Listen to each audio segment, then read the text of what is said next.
Les hommes passent, les réalisations restent, d'où cette affirmation, l'homme peut s'éterniser de par ses actes. Le président de la République, Ali Bongo Ondimba, lors de sa prestation de serment le 16 octobre 2009, prenait la décision de faire du Gabon un pays émergent à l'horizon 2025 avec ses hommes dits immortels. Les gouvernements se succédèrent, chaque homme apportant sa pierre pour la construction de l'édifice Gabon moderne. Ainsi, le 2 septembre 2015, lors du remaniement ministériel au Naondo 3, Andro Crépin-Godok, natif de Viafé, village situé à quelques kilomètres de Mindik, fait son entrée. Il aura donc, à cet instant, pour mission principale, traduire en actes la politique du président de la République qui s'articule autour de 3 axes, à savoir Gabon vert, Gabon industriel et le Gabon de service. La deuxième personnalité du ministère de la Protection de l'Environnement et par ailleurs membre du bureau politique du canton Okalalara, consciente de la lourde tâche qui lui incombe, initiera pour le bien-être des populations de Lukano diverses actions prenant en compte différents secteurs de la vie, notamment sur le plan social, économique, culturel, sportif et politique. Des moments forts que nous vous invitons à vivre en musique. Au point mort depuis plusieurs années, le chantier du barrage hydroélectrique sur le fleuve Okano, dénommé FE2, est en voie de redémarrage. L'entreprise China Jesuba Group Corporation, chargée d'exécuter les 10 travaux, vient d'être présentée à la population okanoise par les autorités politico-administratives de Wellington. Je suis donc porteur, au nom du chef de l'État, du Premier ministre, chef du gouvernement, du message suivant aux populations de l'Okano et du Wellington, relatif donc à la reprise officielle des travaux de construction du barrage de FE2. Ce barrage hydroélectrique d'une capacité de 36 MW qui sera interconnecté à d'autres provinces va impacter positivement sur l'économie locale et les conditions de vie des populations.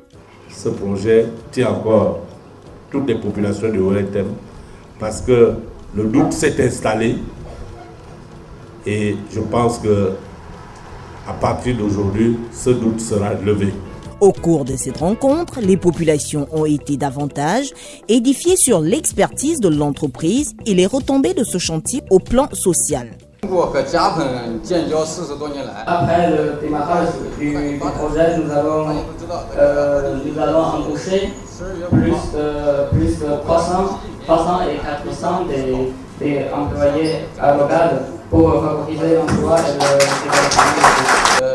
développement. Le représentant du ministère de l'Énergie a pour sa part invité les populations okanoises à coopérer en bonne intelligence avec l'entreprise adjudicataire afin de mener à bien les travaux. L'objectif est de faire en sorte que pendant la période de grande saison, qui est la période adéquate à la réalisation des travaux de municipaux, on puisse attaquer les travaux dans les lieux. Il convient de souligner que ces travaux, réalisés sur 36 mois, sont financés à hauteur de 42 milliards de francs CFA via un emprunt du gouvernement gabonais auprès d'une banque chinoise. Plus de 170 millions de francs CFA, c'est le montant du budget du conseil départemental de Lukano. Un montant assez satisfaisant au regard de l'état financier critique de cette structure il y a 2 ans encore. Lors de notre prise de fonction en 2014, nous avons trouvé un conseil départemental à terre avec une dette de plus de 100 millions de francs que nous avons réussi à apurer. Et le budget à cette époque s'élevait à 133 millions. En 2 ans, nous avons réussi à remonter ce budget. Le conseil départemental, qui ne cache pas ses ambitions, a promis mieux faire pour rehausser davantage ce budget qui, selon les dires du premier responsable du bureau, sera utilisé à bon escient. Les conseillers ont encouragé le bureau du conseil à poursuivre dans cet effort. Ils nous ont demandé de construire des bâtiments qu'on mettrait en location et puis de voir dans quelle mesure on peut réhabiliter certains dispensaires et certaines écoles pour l'avenir de nos enfants et de nos populations. Les objectifs à atteindre ne sont pas faciles, surtout avec les entreprises locales qui refusent de payer les taxes, mais le Conseil a mis en place une stratégie qui, nous l'espérons, portera ses fruits. Nous avons proposé au Conseil d'élaborer vraiment 2 commissions. Une commission qui va fonctionner au niveau local et une autre commission qui va fonctionner au niveau de Libreville surtout, où se trouvent vraiment les ministères, la tutelle, auxquels nous avons demandé à ce que ceux-là interviennent au plus haut niveau, demander à ces entreprises-là de faire un effort, de payer vraiment leurs dettes vis-à-vis du conseil départemental. Cette séance de travail a également permis aux conseillers membres de faire des projections sur le budget 2017 qu'ils envisagent revoir à la hausse. Habitants du district de Sam, j'ai le grand honneur et le plaisir de vous présenter ce jour votre nouveau sous-préfet.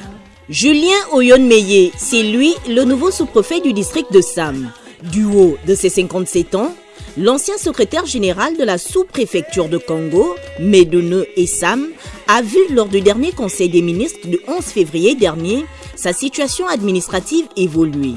Cette promotion vient ainsi récompenser le dévouement et témoigne de la confiance que les plus hautes autorités placent en lui.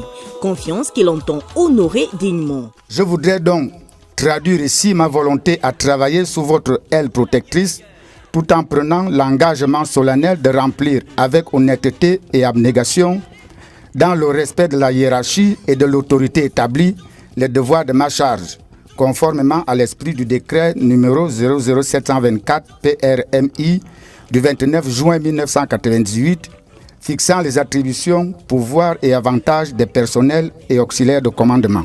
Occasion également pour la première autorité administrative de cette province de lui réitérer ses félicitations, mais surtout de lui rappeler les missions qui lui sont particulièrement assignées. Je vous invite dès lors, en droite ligne des missions qui vous sont dévolues et dont la principale fait de vous le dépositaire de l'autorité de l'État dans cette circonscription administrative, à maintenir le climat de paix, de sécurité et de tranquillité que connaît le district de Sam. Les auxiliaires de commandement de Sam, non sans être contents, ont dit ce qu'ils attendent du nouveau commis de l'État. Pour le nouveau sous-préfet, nous souhaitons qu'il fasse les performances qui dépassent ce qui a d'abord été fait. C'est-à-dire amener un apport bien centralisé dans son travail. Les orientations sont ainsi données à l'ancien étudiant de l'EPCA, à lui de mettre en pratique tous ses conseils pour donner un visage plus dynamique à la sous-préfecture de Sam.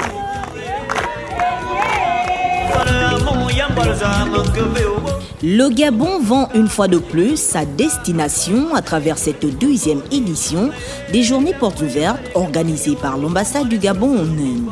Face au corps diplomatique, aux potentiels et actuels hommes d'affaires indiens, l'ambassadeur du Gabon, Désiré Koumba, a expliqué le bien fondé de cette rencontre qui a l'avantage de mettre en relief la politique économique active du Gabon ainsi que son environnement des affaires attrayant. Nous sommes ici pour démontrer combien de fois l'environnement des affaires au Gabon peut être bénéfique pour ceux qui souhaitent investir au Gabon. L'Afrique en général, et le Gabon en particulier, dispose d'énormes potentialités via ses ressources premières. Nous voulons donc faciliter l'accès à l'investissement si le besoin se fait ressentir, à travers la mise à disposition des outils permettant de maîtriser l'environnement.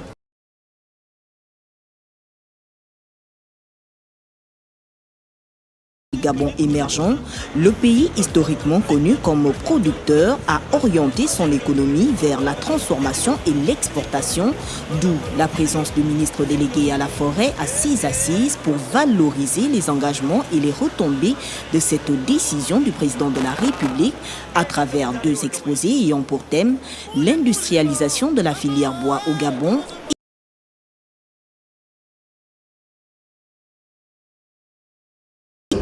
C'est le manganèse.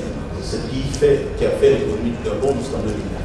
L'objectif aujourd'hui, c'est de se dire, en sus de ces matières premières-là, au lieu de les exporter entièrement, on va tenter autant que faire se peut de les transformer afin d'avoir une incidence sur le PIB, qui va pouvoir donc atteindre 360 milliards de francs CFA, réduire la superficie forestière de 15 à plus de 12 millions d'hectares et contribuer à une labellisation du bois de bœuf. La phase questions-réponses de cette rencontre a permis aux hommes d'affaires indiens de soumettre leurs projets aux représentants du gouvernement gabonais à New Delhi. Le 48e anniversaire du Parti démocratique gabonais sera également célébré dans le département de Lokano. La Fédération A, qui prévoit la commémoration pour ce samedi 7 mai, se prépare dès maintenant. Autour du membre du bureau politique, les membres du Conseil national, du comité central, les responsables des structures de ce bastion politique. Tous en harmonie pour donner un cachet particulier à ce 12 mars, le dernier du premier septennat d'Ali Bongo Ondimba. Des activités qui commenceront vendredi par une formation qui sera donnée par le FNAS aux femmes militantes du PDG et à celles qui ne le sont pas dans le cadre du fonds d'aide aux femmes de Lokano. Puis dans l'après-midi aura lieu donc un comité lié donc à la gestion des crédits dans le cadre de ce fonds. Samedi, dans la commune de Minzik, sera donc organisée la manifestation politique commémorative du 48e anniversaire qui sera suivie juste après par un ensemble d'exposés visant effectivement à présenter les grandes réalisations de notre champion, le distingué camarade président, aussi bien pour les jeunes, les femmes et l'ensemble des réalisations qui ont été celles de son septennat. Cette manifestation, qui se tient à la veille des partiels et à quelques mois de la présidentielle d'août prochain, est une occasion pour les militants d'affirmer leur indéfectible attachement à leur parti de cœur. Nous voudrions effectivement que ça soit une ferveur, que le 12 mars en différé dans Lokano, dans la commune de Minzik, puisse effectivement regrouper toute la population parce que nous sommes dans le cadre des préparatifs, n'est-ce pas, des élections présidentielles. Les femmes, par la voix de la responsable UFPDG, Fédération A, ont dit saisir cette opportunité pour dire merci au président de la République, Ali Bongo Ondimba, pour l'ensemble des décisions prises en leur faveur. Nous avions eu la destinée de la femme. Et cette destinée, nous devons nous l'approprier. Parce que c'est un événement que le président a mis en place pour la femme gabonaise. C'est dans une ambiance conviviale que ces PDGistes se sont donné tout simplement rendez-vous le 7 mai prochain à Minzik. La Fédération A au Kalalalara dans le département de Lokano en action ce samedi 7 mai 2016. Responsables politiques, toutes fédérations confondues, sages, femmes et jeunes de cette localité ont simplement, à l'occasion de cette célébration en différé des 48 ans du PDG, troqué leur tenue quotidienne contre celle de leur parti de masse, signe du soutien indéfectible à la candidature de leur candidat du cœur et de la raison, Ali Bongo Ondimba. Afin de permettre aux distingués camarades de poursuivre inlassablement son œuvre, toutes les femmes de notre fédération décident de lui accorder leur bénédiction pour un chiffrage sans précédent en août 2016, car ce que femme veut, Dieu le veut. Cette mobilisation symbolise la reconnaissance de nombreuses actions positives posées par le chef de l'État en faveur du département de Lokano. Nous, militantes et militants, membres des partis de la majorité, des associations œuvrant pour le candidat Ali Bongo Ondimba, décidons de soutenir sans réserve la candidature du président de la majorité républicaine pour l'émergence et invitons tous les Okanois soucieux du devenir de ce département à se mobiliser derrière lui pour une victoire remarquable au soir du scrutin du mois d'août 2016. La course pour la présidentielle d'août prochain étant définitivement ouverte, le membre du bureau politique a simplement dit que le OLNTM, et particulièrement Lokano, est un acquis pour la figure de pro du PDG. Pour qui allez-vous voter? À défaut d'avoir une candidature